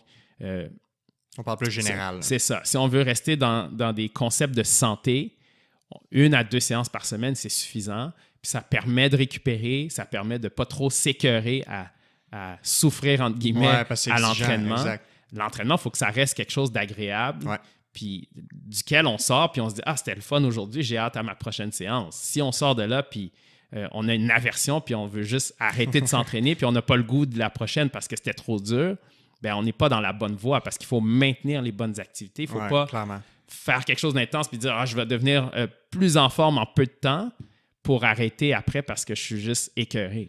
Puis, ce qui est intéressant des intervalles, c'est que ça permet, dans un même entraînement, d'accumuler plus de temps à intensité élevée parce qu'on a justement ces périodes-là de repos qui nous permettent de refaire des réserves d'énergie pour donner encore plus de temps en intensité élevée. Fait que c'est super intéressant justement pour améliorer ces capacités-là. C'est ça. L'entraînement par intervalle a beaucoup d'avantages, mais encore là, toujours à utiliser avec dosage. Le mot-clé, c'est vraiment le dosage. Mais oui, c'est intéressant. Il y a d'autres choses qui sont très intéressantes que la science a démontré, c'est que l'entraînement par intervalle, au total, des fois, pas toujours, mais des fois, amène un niveau d'intensité totale qui est plus élevé parce que à cause des pauses, j'ai pu maintenir une vitesse plus élevée ou une intensité plus élevée pendant plus longtemps que j'aurais pas pu faire en continu. Donc, ça me permet ça. Des fois, ça me permet une plus grande dépense énergétique parce que le total des intensités me donne plus de dépenses que si j'avais été juste marcher pendant 1 heure. L'autre chose super intéressante qui a été démontrée, c'est que l'entraînement à haute intensité, comme l'entraînement par intervalle, fait que les gens mangent moins. Quand on fait de l'entraînement à haute intensité, l'appétit est affecté et en général, au bout d'1 semaine, 2 semaines, 1 mois, on s'est rendu compte que les gens qui font de l'entraînement à haute intensité mangent moins, ont moins d'appétit. Donc ça, c'est intéressant. Dans les cas de gens qui veulent perdre du poids, d'insérer quelques séances à plus haute intensité. On ne parle pas de faire dans l'entraînement d'un athlète, là, mais juste un peu plus intense que ce qu'on fait habituellement. Ça peut affecter positivement, dans ce cas-là, quand on veut perdre du poids, notre appétit, puis réduire notre appétit, manger moins et se rendre compte que finalement, en faisant de l'intensité, on perd plus de poids parce qu'on mange moins finalement. On revient à la nutrition qui est encore qui est là lié, très, qui est intimement lié avec l'entraînement. C'est ça. Puis, tu sais, ce que les gens connaissent aussi, là, c'est ce qu'on appelle les HIIT maintenant. Là, fait que le High Interval ou High Intensity Interval Training. C'est ça. C'est de l'entraînement par intervalle à haute intensité. Puis, l'intérêt, c'est que tu peux partir moins longtemps et avoir une dépense énergétique puis un entraînement extrêmement élevé. Là. C'est ça.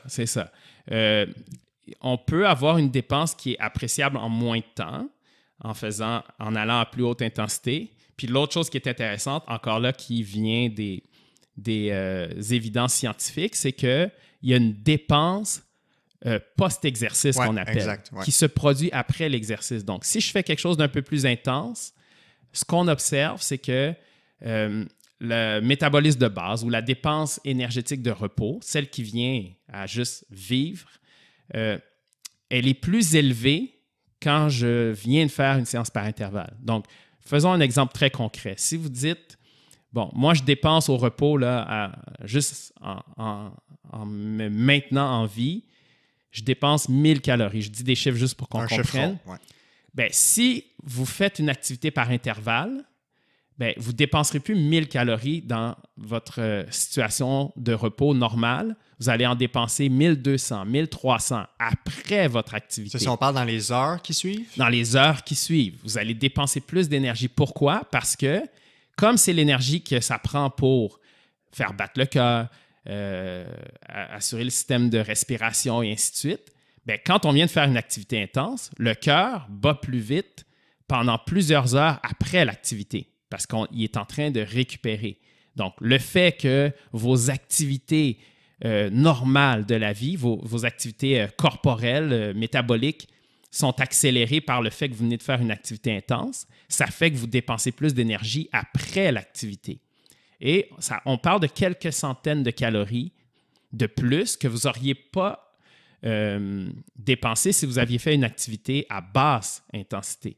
Donc, l'intervalle training, les séances plus intenses m'apportent une dépense énergétique après l'activité qui est plus importante. Et c'est là que c'est une des raisons pour lesquelles c'est très efficace pour la perte de poids, c'est qu'on continue à dépenser plus d'énergie une fois que l'activité est terminée, juste pour ramener nos fonctions vitales à leur état normal, parce que ça prend plusieurs heures à les ramener à l'état normal. La fréquence cardiaque, observez ça. Prenez votre fréquence cardiaque 1 heure après avoir fait une activité intense. Vous allez voir qu'elle est encore plus élevée que lorsque vous ne faites pas d'activité. Oui, ce qu'ils vont avoir à la normale. C'est ça. Puis, tu vois, j'ai l'impression que ça, c'est peut-être un concept qui clash avec ce qu'on pensait peut-être il y a 10-15 ans par rapport à la perte de poids puis le sport, que ça prenait des longues périodes de cardio à basse intensité. Tu sais, c'est ça. J'ai l'impression que le mythe, c'était faut que tu fasses au moins 30 minutes de cardio, tu sais, puis qu'après 30 minutes, on commence à puiser dans les graisses. C'est ça. Alors que c'est pas nécessairement ça du tout qui se passe. Ça va dépendre de notre dépense énergétique aussi. C'est ça. Comme on a parlé du calcul mathématique, oui. Mais on voit aussi un espèce d'effet favorable à ça avec l'entraînement par intervalle. C'est ça. C'est qu'en fait, ce qu'on utilise pendant l'activité comme carburant énergétique, c'est vrai que quand on fait une activité plus intense, on utilise moins de graisse comme carburant énergétique et on utilise plus de sucre, de glucides. Mais ce qu'on se rend compte, c'est que ce n'est pas si important qu'est-ce qu'on utilise comme carburant pendant l'exercice. Ce qui compte, c'est la dépense d'énergie totale. Pour la perte de poids. Pour la perte de poids, c'est ça. Oui, pour la perte de poids. Donc, parce que ce qui compte, c'est la dépense totale. Combien d'énergie j'ai dépensé? Parce que même si pendant l'activité, j'ai utilisé plus de glucides que ce que j'aurais voulu et moins de graisse parce que c'était plus intense, bien, ça va être compensé plus tard. C'est ça. Par exemple, la dépense post-exercice, qu'on dépense de plus après l'exercice et ainsi de suite. Donc, le déficit va être compensé plus tard. Donc, on va quand même perdre du poids. Donc, une fois qu'on sait ça, notre seul focus devrait être est-ce que j'ai une dépense d'énergie importante? Puis est-ce que je dépense plus que ce que je consomme au total de ma journée, au total de ma semaine, au total de mon mois? Ça, c'est ça la préoccupation. Est-ce que je dépense plus? Peu importe l'activité. Et l'intervalle me fait souvent dépenser plus pour 3 raisons. Parce que je suis à plus haute intensité, donc souvent je dépense plus. Parce que j'ai une dépense après la séance qui est importante, qui est non négligeable. Qui est plus haute que la normale. Et par le fait que je mange un peu moins quand je fais de l'activité un peu plus intense. Donc, il y a des avantages. Mais comme je disais tantôt, il y a une question de dosage parce que c'est plus exigeant. C'est pour ça qu'il faut le doser et le combiner avec l'entraînement à plus basse intensité, qui est plus agréable, qui est plus confortable. Puis là, on a une bonne combinaison là, si on fait les deux. Est-ce que tu serais d'accord? Le chiffre que j'entends souvent en termes de proportion dans nos entraînements, c'est environ du 70% pour 30%. Toi, tu dirais-tu ça par rapport à tu devrais faire environ 30% d'intensité élevée puis environ 70% d'intensité plus basse ou plus relaxe? Oui, c'est une recommandation qui me semble adéquate là, pour monsieur, madame, tout le monde dans un cadre d'entraînement pour la santé. Donc, la majorité de l'entraînement est fait de façon continue, à intensité moyenne, modérée, des fois un peu plus haute. Mais puis ensuite de ça, là, on a 30%. C'est pour ça que je disais, là, sur quelqu'un qui s'entraîne 4-5 fois par semaine. C'est ça, une ou deux. Là. Une ou deux maximum. Deux maximum de séances par intervalle à plus haute intensité. Ouais. Là, on a la bonne combinaison des deux, puis on bénéficie des avantages des deux types d'entraînement, comme je le rappelle, qui sont un peu différents, les avantages des deux. Donc, si on veut bénéficier des deux avantages, bien, il faut faire les deux, mais en dosant puis en faisant plus d'activités continues à intensité modérée. Exact. Je veux qu'on parle maintenant d'hydratation, qui est un élément important aussi de la pratique sportive, parce qu'on dépense, oui, de l'énergie, mais on sue beaucoup. Ouais. Fait qu'on va parler aussi de sudation parce que c'est un élément important dans le sport. Fait que de un, pour commencer, c'est quoi le rôle de la sudation? Fait que pourquoi on sue? Pourquoi c'est important de suer pendant le sport? Puis après ça, on fera le tremplin vers l'hydratation. Il y a certains mythes liés à l'hydratation, puis on va essayer de déboulonner ça. OK. Bon. L'hydratation, encore là, c'est un sujet super intéressant qui est vaste. La sudation, la sueur, c'est essentiellement son rôle premier, c'est de régulariser la température du corps. Donc, quand on fait de l'activité physique, on apporte une grande quantité de chaleur et le corps doit maintenir sa température et doit évacuer cette chaleur-là. Et la sueur sert à maintenir la température corporelle. Donc, beaucoup de gens ne voyaient pas que c'était ça le rôle. Ouais, c'est un thermostat. C'est ça, que c'est le rôle premier de la sueur. Mais le rôle premier de la sueur, c'est que physiquement parlant, le fait d'avoir de la sueur sur votre peau, quand elle s'évapore, elle emporte avec elle de la chaleur. C'est à ça que ça sert de la sueur. Donc, il faut laisser la sueur s'évacuer, s'évaporer, et en s'évaporant, elle amène de la chaleur avec elle. Et c'est ce qui fait que même si vous faites une activité intense, votre corps va rester à une température relativement stable. Okay? Parce qu'on sait que le corps, la température ne peut pas trop augmenter, ça deviendrait dangereux. Exact. On ne veut pas tomber en hyperthermie. C'est ça. Donc, il faut rester à quelques degrés près là, de notre température normale. Et donc, la sueur, c'est ça son rôle. C'est d'emporter avec elle dans son évaporation de la chaleur. Et c'est ce qui permet de rester à une température normale, même quand on fait une activité intense, même quand ça se fait en milieu chaud. Ouais. Évidemment, il faut faire attention parce que c'est plus difficile de maintenir la température corporelle quand il fait chaud à l'extérieur. D'ailleurs, c'est pour ça que les marathons sont annulés. Supposons, peu de gens le savent, mais la température critique pour annuler un marathon, par exemple, c'est pas très chaud. Je pense, de mémoire, là, c'est autour de 25 degrés. Là. En haut de 25 degrés, le marathon est annulé. 25-26 degrés, parce qu'on sait que quand il fait chaud à l'extérieur, malgré qu'on ait des mécanismes comme la sueur, ça devient très difficile de maintenir la température corporelle sur une activité qui est aussi longue qu'un marathon.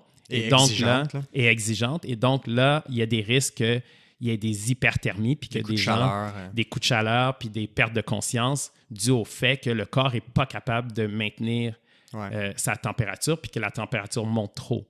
Ces mécanismes-là sont des bons mécanismes de survie parce que justement, quand vous perdez conscience à cause d'un coup de chaleur, c'est la meilleure façon de revenir à la température normale, c'est de vous faire arrêter l'activité. Ouais. Donc, un shutdown du système. C'est ça. Nous, on voit ça comme quelque chose de mauvais, mais le corps prend juste son moyen de ramener la température, c'est arrête de courir. Ouais. Donc, arrête de faire l'activité, puis la température va pouvoir revenir. Donc, c'est des mécanismes qui sont excellents justement pour notre survie. Ouais, en espérant qu'il tombe inconscient dans les bras de quelqu'un ou sur le gazon. Oui, avec quelqu'un qui peut... pas d'impact sur la tête. C'est ça, avec quelqu'un qui peut l'assister et ainsi de suite. C'est pour ça que dans les épreuves, il y a des gens qui sont là pour, mais en plus, j'ai l'impression assurer la sécurité. Au Marathon de Montréal, c'est tout le temps des journées chaudes. De mémoire, là, dans les dernières années, là, j'ai l'impression que c'est tout le temps des journées chaudes. En septembre, souvent, il fait encore chaud, donc ils font très attention à ça. Je me souviens que récemment, ça avait dû être annulé justement avec une température. Souvent, les gens pensent c'est à partir de 30 degrés, ben là, c'est là, mais c'est en bas de 30 degrés la température critique pour tenir un marathon. Ouais. Donc ça, c'est le rôle principal de la sueur, maintien de la température corporelle. Maintenant, comme on sait qu'on perd beaucoup d'eau par la sueur pour maintenir la température corporelle, il faut évidemment remplacer ces réserves d'eau-là. Et anciennement, ça c'est un autre apport intéressant de la science récente, c'est qu'on disait, tu dois boire plus que ta soif. Ouais, donc, avant d'avoir soif. Avant d'avoir soif. Attends pas d'avoir soif parce que quand tu as soif, c'est trop tard. Ouais, c'est ça qu'on disait. C'est ça qu'on disait. Et même les spécialistes allaient vers ça. Mais maintenant, on comprend bien que les mécanismes de soif, à moins que vous ayez un trouble qui fait que votre mécanisme de soif n'est pas fonctionnel, mais les mécanismes de soif fonctionnent très bien chez la plupart des gens. Et donc, c'est lorsque vous avez soif que vraiment vous avez besoin d'eau et c'est là qu'il faut boire. Donc, ce n'est pas nécessaire de boire avant d'avoir soif. Le mécanisme fonctionne bien et c'est le signal que vous avez besoin d'eau, c'est la soif. Et il fonctionne bien et on peut s'y fier. Ce n'est pas un mécanisme qui est déficient, là. On peut s'y fier. Donc, quand on a soif, on boit. On boit régulièrement au lieu de boire à grands coups. Donc, même quand vous faites une épreuve, prenez des petites gorgées à toutes les 15-20 minutes. Et comme ça, on assure l'équilibre hydrique.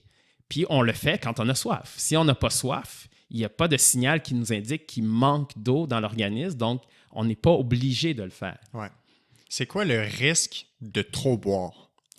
Bon, ça, c'est on appelle ça l'hyponatrémie. C'est quand même rare, mais ça se produit justement dans les longues activités comme les marathons. Des gens qui sont un peu obsédés par la peur de manquer d'eau, de se déshydrater, vont se mettre à boire énormément. Puis, c'est un trouble qui peut être assez grave s'il se rend à un extrême. Ça peut même causer la mort. Donc, si on boit trop, ce qu'on fait, c'est qu'on dilue trop le sodium dans le sang. Et si le sodium est trop dilué et qu'il y en a moins en concentration, ça va apporter toutes sortes de problèmes. Donc, boire trop peut être un problème. Comme je vous dis, c'est très rare. Puis ça se produit souvent, justement, dans les longues activités parce qu'on boit beaucoup, mais aussi on perd beaucoup de sodium. Donc, on amplifie le problème. Parce que le problème, c'est d'avoir trop peu de sodium en concentration dans le sang. Donc, si j'en perds par la sudation, tout le monde sait qu'on perd du sodium par la sudation. C'est pour ça que la sueur a un goût salé, parce qu'on perd du sel, du sodium par la sueur. Donc, vous en perdez par votre sueur. En plus, vous buvez beaucoup d'eau. Donc, vous diluez encore plus le peu de sodium qui vous reste. Et là, on tombe en hyponatrémie. Donc, c'est dans les activités très longues où les gens boivent beaucoup d'eau qu'ils sont en proie à ce problème-là qui s'appelle l'hyponatrémie, qui est encore là. C'est rare. Hein? C'est rare, mais à tous les marathons, il y a quelques personnes qui vont être en état d'hyponatrémie. Et donc, c'est quand même quelque chose de réel là, qui peut guetter les gens qui boivent trop d'eau. Mais encore là, souvent, et heureusement, le corps va utiliser des mécanismes et souvent, vous allez suspendre l'activité parce que vous n'êtes plus capable de poursuivre avant même de tomber dans un état grave ou dans un état où vous avez besoin d'être hospitalisé. Là. Donc, souvent, ce qui va arriver, c'est qu'il va y avoir une fatigue qui fait que vous allez devoir arrêter. Et encore là, c'est le moyen que le corps prend pour rétablir l'équilibre, c'est d'arrêter de faire l'activité qui est en train de mettre dans une situation critique. Oui, puis on va aussi recommander, en général, pour les gens qui vont avoir des longs efforts physiques puis beaucoup d'évacuation de ce sodium-là, d'avoir des boissons plus énergisantes avec un apport d'électrolytes pour un peu réguler cet équilibre-là. Là. C'est ça. Alors, c'est à ça que ça sert. Les boissons sportives, même les boissons commerciales, ont quand même un bon dosage de glucides, de sodium et ainsi de suite pour l'effort. Et ça permet, malgré qu'on en perd beaucoup par la sueur, de s'hydrater, mais en apportant aussi du sodium. Donc, le goût du Gatorade, pour nommer celui-là parce que c'est la boisson sportive la plus connue, vient du fait qu'il y a du sodium dedans. Et donc, quand je fais une activité qui se prolonge, c'est pas applicable. Si vous faites une sortie de 30 minutes de course, c'est ça, on n'en a pas de besoin. On n'en a pas besoin parce que le taux de sodium ne va pas baisser dans un temps aussi court. Ouais. Même si vous allez courir 1 heure, vous n'êtes pas... C'est à partir d'1h30, 2 heures là, que ça devient un peu plus important de s'assurer d'avoir une bonne hydratation, d'avoir des glucides, d'avoir du sodium pour compenser l'activité qui se prolonge longtemps où là, les pertes commencent à être importantes. Là. Donc, quand on fait quelque chose qui est en bas de 2 heures, on n'a pas trop à s'inquiéter si on a mangé normalement dans la journée. Quand c'est 2 heures et plus, là, il faut commencer à penser à est-ce que j'ai une stratégie pour m'assurer que j'ai des glucides, que j'ai du liquide, de l'eau et du sodium pour compenser les pertes de mon activité qui durent longtemps et sans arrêt. Donc, encore là, s'il y a des arrêts, on n'a pas trop à s'inquiéter. Quand c'est une activité continue de 2 heures et plus qui est sans arrêt, là, il faut avoir des stratégies. Hydratation, glucides nutrition et sodium. Donc, ces 3 choses-là, dans les activités qui se prolongent, sont importantes. Puis, au niveau de la sueur, il y a un autre mythe qui circule aussi qu'on évacue. On a parlé qu'on évacue du sodium.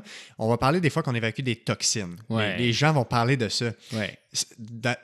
Premièrement, c'est quoi les toxines? Puis, qu'est-ce qui est vrai de qu'est-ce qui est faux là, par rapport à l'évacuation des toxines dans le sport? Oui, malheureusement, je vais vous décevoir, mais la sueur, c'est pas tant un élément pour l'évacuation des toxines. Son rôle premier, comme je vous ai dit, c'est réguler la température corporelle, la maintenir basse pour éviter qu'elle monte trop. Et les toxines, c'est des substances... La définition d'une toxine, c'est une substance toxique pour le corps. Donc, quand on parle de toxines, on parle de choses très graves. Là, comme des métaux, des trucs métaux, comme ça. C'est ça, comme le plomb, le mercure. Ça, c'est des toxines. C'est des substances toxiques pour le corps. Et c'est pas par la sueur que ça s'évacue. On a des filtres corporels qui sont excellents pour ça, comme le foie, les reins. Donc, c'est ces éléments-là qui s'occupent de filtrer et d'évacuer les toxines. Foie et reins, intestin aussi, c'est une autre façon, mais ce n'est pas la sueur. Et comment on peut prouver ça? C'est que c'est très simple. Scientifiquement, quand on prend de la sueur puis qu'on analyse qu'est-ce qu'il y a dans la sueur, alors, si c'était un élément d'évacuation de toxines, on retrouverait ces toxines-là dans la sueur analysée. Or, quand on analyse la sueur, qu'est-ce qu'on retrouve? De l'eau, du sodium, puis d'autres petits trucs, des acides aminés et tout ça, mais il n'y a pratiquement pas de toxines. Par contre, chez quelqu'un qui a été intoxiqué, au niveau du foie, du rein, des intestins, là, on va voir des toxines. Donc, les toxines c'est facile de savoir où est-ce qu'elles passent. On analyse, puis on voit où est-ce qu'elles sont. Puis elles ne sont pas dans la sueur. Non, clairement. Il y a un autre élément, puis je trouvais ça un peu farfelu parce que je lisais un peu certains mythes qui avaient été déboulonnés dans un des livres que tu as coécrit. Puis il parlait de l'effet des relations sexuelles avant les efforts ou la veille d'un effort. Oui. Puis je voulais savoir d'où ça venait, ce mythe-là, puis qu'est-ce qu'on sait de ça? C'est quoi y a-t-il réellement un impact sur la performance sportive? Oui, encore là, un autre bon sujet sur lequel il y aurait beaucoup de choses à dire. Principalement, ce mythe-là vient du fait que souvent dans les sports de combat, culturellement, on croit que la relation sexuelle va baisser notre niveau d'activation, puis que pour un sport de combat, ce que j'ai besoin, c'est au contraire un très haut niveau d'activation puis un très haut niveau d'agressivité. Alors, les gens faisaient le parallèle. Si j'ai une relation sexuelle, ça va baisser mon niveau d'activation. Mais s'il y a une baisse de niveau d'activation, c'est vrai, après une relation sexuelle, ce serait si je faisais l'activité tout de suite après. C'est ça, à très court terme. C'est ça, à très court terme. Donc, le niveau d'activité, surtout si je fais un échauffement après, il va revenir. Donc, ce n'est pas une préoccupation, c'est pas problématique. Ouais. Souvent, de toute façon, la relation sexuelle ne vient pas juste avant.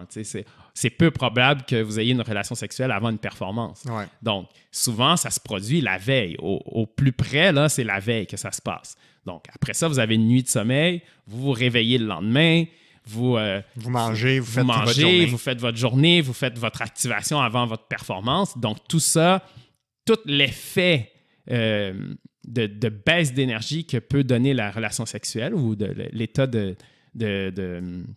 d'euphorie ou peu importe comment on l'appelle, Ben, tout ça s'est annulé par le fait qu'après ça, il s'est passé la nuit, le réveil, l'échauffement, tout ça est annulé. Ouais. Donc, c'est un peu un mythe parce qu'on croyait que ça pouvait réduire l'agressivité, tout ça, mais cet effet-là est très, très court après la relation. Fait que c'est négligeable, C'est surtout quand on parle de quelque chose qui arriverait la veille. Là. C'est ça, c'est négligeable. Maintenant, si un athlète avait une relation juste avant le départ d'un 100 mètres, là, je comprends que ça pourrait peut-être affecter son niveau d'activation. Mais encore là, s'il fait ça, puis il y a un bon échauffement, puis il ramène son niveau d'activité, il n'y a pas de raison de s'inquiéter de ça. L'autre chose qu'il y avait par rapport aux relations sexuelles, c'est qu'on disait, ben, tu dépenses beaucoup d'énergie, donc tu te mets en état de fatigue.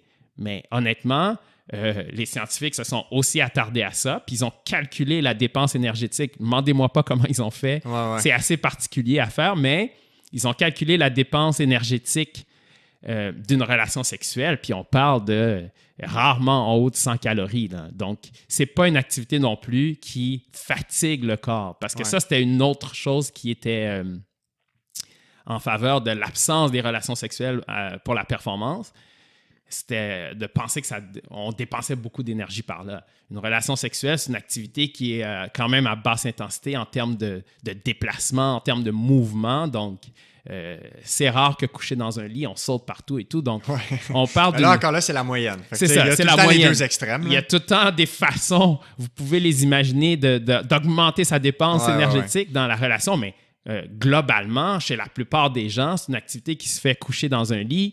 La dépense est très minime. Ouais. Puis quand ils regardent les études, ils font tout le temps, c'est une moyenne. Fait on donne le résultat pour la grande majorité des gens. C'est ça. La relation sexuelle typique, dans la durée typique aussi, qui ne dure pas 4 heures. Donc, on a des dépenses énergétiques qui sont très minimes. Là. Je n'ai pas le chiffre exact, mais c'est rarement en haut de 100 calories. Là. C'est très minime. En terminant, il y a un dernier sujet que je voulais aborder, puis ça fait un peu un lien avec ce qu'on avait abordé en début. On avait parlé tantôt des qualités en cardio qu'il faut développer. On a l'endurance, puis on a la puissance aérobie. Puis il y a aussi un espèce d'effet que même les gens qui font des épreuves d'endurance doivent avoir la capacité d'exploser, par exemple, pour un sprint final. Ouais. Fait qu'exemple, le dernier kilomètre du marathon ou en ski de fond, après un 50 km, il y a toujours un sprint final. C'est ça. Les athlètes ont besoin aussi de s'entraîner à avoir cette capacité d'exploser. Puis, on a aussi des fois ce que les gens peuvent appeler des fois l'espèce de second souffle là, qu'on va avoir à la pratique de l'activité, qui est comme un regain d'énergie soudain. Est-ce qu'il y a quelque chose de réellement physiologique à ce niveau-là, ou c'est quoi qui se passe dans le corps humain au moment où cette personne-là, après avoir fait un long effort, est capable d'aller puiser dans de l'énergie puis pousser la machine beaucoup plus vite que ce qu'elle vient de faire pendant 2-3 heures? Oui. Bien, en fait, on revient à ce qu'on disait tantôt au niveau on appelle ça les voies métaboliques, donc la façon que le corps prend pour produire l'énergie, et on revient à ça. Et on appelle ça une production d'énergie anaérobie. Donc, c'est une façon que le corps a de vous donner la capacité de faire un mouvement à plus haute intensité. Et c'est pas le même mécanisme que ce que vous avez utilisé pour faire votre épreuve qui durait 2-3 heures. Donc, si vous êtes capable, par exemple en ski de fond, de monter une pente après avoir fait 1 heure continue ou de faire un sprint final à la fin, c'est parce que vous êtes capable de produire de l'énergie rapidement par la voie qu'on appelle anaérobie. Donc, on revient à ce qu'on disait tantôt sur le lactate. C'est une façon où on va dégrader la molécule de sucre, les glucides, partiellement pour que l'énergie arrive plus vite. On ne prend pas le temps de la dégrader complètement. Et ça peut se faire pas dans une activité distincte. Ça peut se faire à l'intérieur d'une activité qui est une activité d'endurance. Donc, je suis en train de skier, ça fait 1 heure, 2 heures que je skie, j'ai besoin d'un sprint, j'ai besoin de monter une pente. Ce mécanisme-là, ce métabolisme-là va me fournir l'énergie pour cet effort intense-là. Puis ensuite, quand je reviens à un niveau sur le plat ou que je reviens à une vitesse plus normale, on retourne à l'autre métabolisme. Et là, comme je vous disais tantôt, le lactate qui a été utilisé pour monter la pente, qui a été produit plutôt, qui a été produit pour monter la pente, va être utilisé comme, on se souvient ce que je disais tantôt, qui est mis là en réserve. le terme que tu utilisais tantôt était un bon terme. En fait, c'est une utilisation qui est remise à plus tard. C'est ça, qui est remis à plus tard. Donc, il est là. Puis ensuite, quand je reviens à un niveau plus normal sur le plat, ben, ce que j'ai produit comme lactate pour monter ma pente, ben, il est réutilisé dans le reste de l'activité. Donc, ça nous ramène à... Le lactate, ce n'est pas un déchet, là. C'est une réserve. C'est une façon rapide de produire l'énergie pour ensuite utiliser le reste plus tard. Fait que c'est vraiment deux voies distinctes avec des clés distinctes pour ces voies-là. C'est ça, c'est deux voies distinctes, puis on peut passer de une à l'autre. C'est pour ça qu'on peut entraîner, et il est bon d'entraîner les deux pour que ces deux mécanismes-là fonctionnent bien puis soient performants. Ouais, j'ai aussi l'impression que la clé d'accès vers l'explosion en fin de course a aussi beaucoup lié à la résilience mentale puis la capacité à aller dans cette souffrance, parce que c'est extrêmement souffrant, là. J'en fais des courses de ski de fond, là, fait que pour le savoir, dans des 30, 40, 45 km, quand tu viens de skier 2-3 heures puis que tu dois pousser puis exploser à la fin, là, ça peut être très, très... Il y a des gens qui vont briser, mais ça va être plus mentalement. Là, c'est ça. Mais c'est valable dans tous les sports. Absolument. Les capacités mentales permettent des fois de réaliser des efforts qui sont plus intenses. Donc ça, il y a le potentiel physique, mais la capacité mentale fait qu'on utilise pleinement son potentiel physique. Là. Donc, exact. Par une sous-utilisation de nos capacités mentales, on peut sous-utiliser aussi son potentiel physique. Là. Ça, c'est valable dans toutes les situations sportives. Oui, c'est un mix, ça va vraiment ensemble. Là. Oui. Écoute, merci beaucoup d'avoir accepté de parler pendant quoi? Ça fait 1h30 environ quand même. Ça passe vite, hein? J'ai pas vu le temps passer. Hey, j'aurais parlé encore 1 heure. Ah ouais, puis surtout que c'est des sujets on pourrait aller dans tellement d'endroits. Puis justement, si les gens trouvent que ça, c'est une belle introduction puis qu'ils veulent en savoir plus, toi, tu as été co-auteur de 3 livres. Fait que tu peux peut-être en parler. Puis peut-être si tu es sur les réseaux sociaux puis que les gens ils veulent te suivre pour avoir une bonne source d'information, tu peux donner les détails. Oui, ça, c'est 3 écrits que j'ai écrits. C'est 3 livres que j'ai écrits avec mon collègue Martin Lucier. On se connaît bien. On a fait notre bac en kinésiologie ensemble à l'Université de Sherbrooke. Puis on travaille ensemble depuis ces années-là, depuis 1995. Donc, le premier livre qu'on a écrit, c'est en 2012, c'est « Mythes et réalités sur l'entraînement physique ». Ensuite, 1 année après, on a écrit « Mythes et réalités sur la musculation ». Puis l'année suivante, on a écrit « Mythes et réalités sur la course à pied ». Donc, 3 livres là, où est-ce que les gens vont retrouver beaucoup de réponses à leurs questions, parce que les livres, comment ils sont faits, c'est des livres qui abordent des thèmes populaires. Oui, précis. Là. C'est ça. Il y a 50 thèmes par livre. Donc, tous des thèmes soit des questions que les gens se posent, soit des affirmations que les gens entendent, puis ils veulent savoir est-ce que c'est vrai. On dit souvent ça, mais est-ce que c'est vrai? Donc, les titres de chacun des thèmes sont soit une question ou soit une affirmation qu'on entend souvent à propos d'une problématique. Ouais. Puis là, c'est 2-3 pages par thème. On vous donne droit au but les réponses. On vous explique un peu de quoi il s'agit, puis on vous donne la réponse à cette question en 2-3 pages. Donc, c'est un livre qui est le fun parce qu'on peut aller tout de suite vers les thèmes qui nous intéressent. On n'est pas obligé de le lire de façon continue. Ouais. Et les 3 livres sont bâtis de la même façon. Donc, supposons vous dites, est-ce que c'est vrai que le jus de cornichon, ça m'aide à réduire les crampes? Okay? Donc, ça, c'est un des thèmes. Ouais. Parce qu'on entend ça. Si tu ne veux pas avoir des crampes, bois du jus de cornichon, c'est super efficace. Mange des bananes. Oui, ou mange des bananes. Donc, ça, c'est des préoccupations, là, des vraies questions. Donc, vous allez directement à ce thème-là dans le livre. Dans la table des matières, vous allez le voir. Puis c'est écrit comme ça, c'est écrit comme l'affirmation qu'on entend. Bois du jus de cornichon, c'est bon pour toi. Fait que là, vous allez directement au thème. En 3 pages, vous allez avoir la réponse à votre question. Et comme je vous dis, les 3 livres sont écrits de la même façon, 50 thèmes. La course à pied, c'est la même chose. Est-ce qu'il faut avoir une chaussure minimaliste? Est-ce qu'il faut faire de l'intervalle ou il faut faire du continu? Donc, toutes des choses qui vous préoccupent.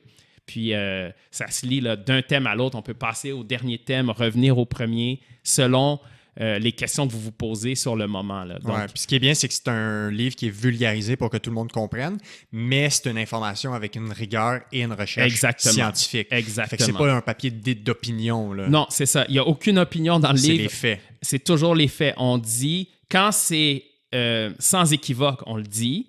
Quand c'est nuancé, on le dit aussi. Quand il n'y a pas de consensus sur un sujet, on le dit aussi. Donc, il y a 0 opinion. Et même les lecteurs peuvent aller voir les références scientifiques de tout ce qu'on dit dans le livre. Donc, quand on apporte certains arguments ou certains faits, ben, à la fin du livre, maintenant, tout se fait électroniquement. À la fin du livre, il y a l'adresse électronique de toutes nos références. Donc, les gens peuvent aller voir d'où on tient ces faits-là puis ces informations-là. Donc, c'est un livre qui est vulgarisé, mais qui est solide en termes de support scientifique. Ouais, là. Exact. Donc, vous pouvez rechercher ça. C'est facile à trouver. Donc, maintenant, on fonctionne beaucoup en commandant, surtout dans la situation où on est présentement. Vous pouvez commander facilement ces livres-là. Ils ont paru aux Éditions de l'Homme, les 3. Et c'est 3 livres qui s'intitulent « Mythes et réalités ». Le premier, « Mythes et réalités sur l'entraînement physique »,« Mythes et réalités sur la musculation » et « Mythes et réalités sur la course à pied ». Donc, ça se commande facilement sur tous les sites de commande que vous connaissez, aux Éditions de l'Homme directement. Ouais. C'est très facile à trouver. Puis, je ne sais pas, es-tu un peu sur les réseaux sociaux? Est-ce que tu partages un peu du contenu, un peu avec les entraînements puis tout ça? Je ne suis pas très actif, mais les gens peuvent me retrouver facilement par mon nom, Pierre-Marie Toussaint sur Facebook, Pierre-Marie Toussaint sur Instagram, mon nom tel quel, Marie avec un Y. Donc, c'est très facile à trouver. Puis, je suis très ouvert. J'adore quand les gens posent des questions. C'est un peu ma mission de vulgariser, d'informer les gens. C'est pour ça qu'avec Martin Lucier, on a écrit ces livres-là. C'est vraiment une mission qu'on s'est donnée d'informer puis de mieux outiller les gens. Donc, pour ça que tu enseignes aussi, j'imagine. C'est ça. C'est ce que j'aime de l'enseignement, justement, véhiculer l'information et l'information à jour. Donc, les gens, quand ils m'écrivent pour une question concernant l'entraînement ou quoi que ce soit, c'est un plaisir pour moi de répondre, puis je réponds assez rapidement. Donc, Pierre-Marie Toussaint, Facebook, Instagram. Si vous avez des questions, ça va me faire plaisir de vous répondre. Excellent. Si les gens veulent voir des vidéos de joueurs de football qui sautent par-dessus des barrières de 5 pieds, là, des choses comme ça. Oui, j'en ai quelques-uns aussi. Là, ces temps-ci, je suis un peu moins actif là, à cause de la situation, mais oui, c'est quelque chose que j'utilise là, surtout pour communiquer avec les gens parce que les gens, il y a une époque où, justement, quand on a sorti les livres, on était beaucoup présent dans les médias traditionnels, souvent dans des entrevues qu'on faisait quand les livres sortaient parce qu'il faut préciser que ces 3 livres-là sont des best-sellers québécois. Best-sellers québécois, c'est sûr que ce n'est pas des livres qu'on a besoin de vendre à des millions d'exemplaires. Au Québec, un best-seller, c'est un livre qui se vend à plus de 5000 copies. Quand même. Donc, les 3 sont des best-sellers. Donc, on a fait beaucoup d'entrevues et tout ça. Puis, les gens utilisaient les réseaux sociaux pour me dire « Hey, je t'ai vu dans l'entrevue, j'ai telle question, où on peut trouver ton livre » et ainsi de suite. Donc, je suis très, très ouvert à communiquer, communiquer avec les gens là, par le biais des réseaux sociaux. Oui. Très cool. Ben, encore une fois, merci beaucoup de t'être déplacé. Puis, le but, c'est d'avoir un projet comme ça qui continue pendant longtemps. Fait que dans les prochains mois, dans les prochaines années, on se retrouvera pour faire un autre épisode. Ça va me faire plaisir de revenir. Puis, s'il y a d'autres occasions, d'autres sujets là, qu'on peut aborder, là, ça va me faire plaisir. All right, good. Merci beaucoup. Merci, Alexis. Ciao. Bye.